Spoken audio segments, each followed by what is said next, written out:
Some of the best performing banks in the country sell for very ordinary prices. Let that sit for a moment. The reason has very little to do with their performance. It has to do with something most institutions never deliberately build. In banking, we tend to believe strong performance naturally leads to strong value. If a bank produces solid earnings, consistent growth, disciplined credit quality, and has an efficient operation, the assumption feels obvious. When the market evaluates the institution, the value should reflect the performance. And yet, across the country, you see something interesting. Two banks with very similar performance can receive very different outcomes. One receives an ordinary price, the other receives a significant premium. If the performance is similar, why isn't the price? I've spent enough years in this seat to recognize the pattern. The market is not just pricing performance. It is pricing whether the performance will survive transition. I studied two community banks a few years ago that looked nearly identical on paper.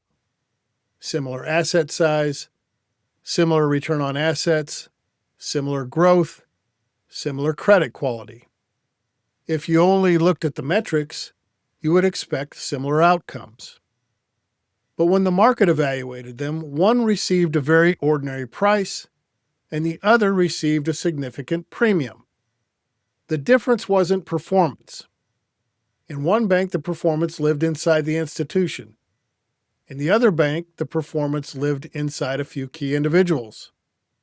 Buyers understand something most boards don't talk about directly. If those individuals change, the results may change. And the market discounts fragility. Here's another version that surprises people even more.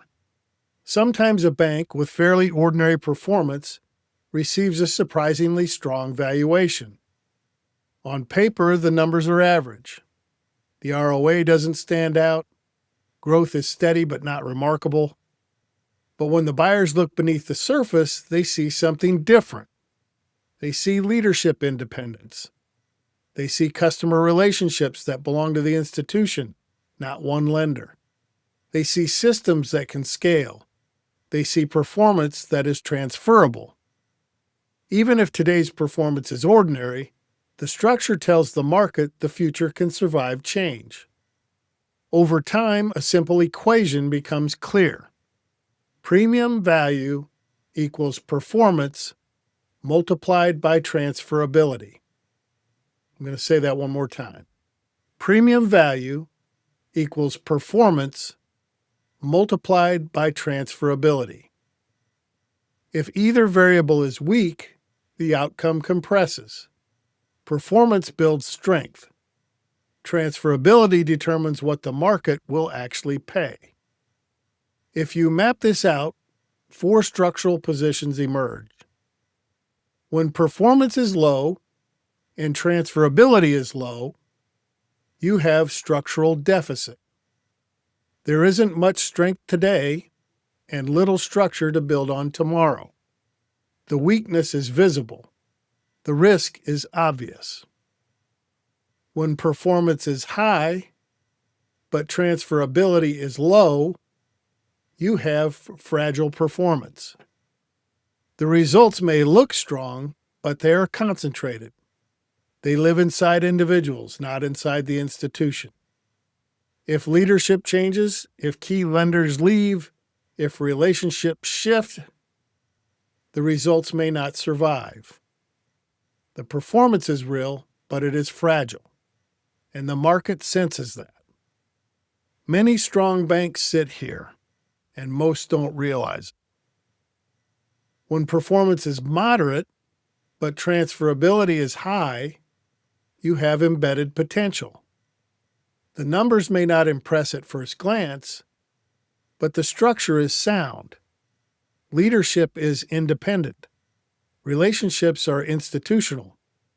Systems can scale. Buyers see durability. And durability creates optionality. When both performance and transferability are high, you reach institutional command. performance is strong, and the structure ensures it survives transition. Results belong to the institution, not to one executive, not to one lender, not to one relationship. This is where premium value begins to appear, because the future can withstand change. Over time, the distinction becomes unmistakable. Many banks spend decades optimizing performance. Fewer deliberately build transferability. And that is why two institutions with similar performance can experience very different outcomes. So consider two simple questions. If you stepped away from your bank for 12 months, how much of its performance would remain unchanged? And what, specifically, would carry it forward without you? You can understand this equation intellectually and still feel unsettled. That's normal. Clarity carries weight, but weight isn't a warning, it's information. Transferability is either deliberate or accidental, and accidental structures rarely command premium value. I'll see you in the next episode.